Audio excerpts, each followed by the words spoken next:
The Predictive Forward Collision Warning System uses a sensor in the front of the vehicle to analyze the speed and distance to the vehicle directly ahead, as well as a vehicle traveling in front of that one.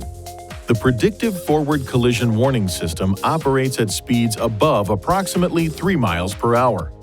If a risk of a forward collision is detected, the system provides the first warning to the driver by flashing the vehicle ahead detection indicator with an audible warning.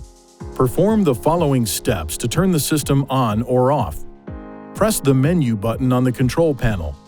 Touch Driver Assistance. Emergency Assist. Then, Emergency Braking to toggle the system on or off. The PFCW system is integrated into the Forward Emergency Braking with Pedestrian Detection System.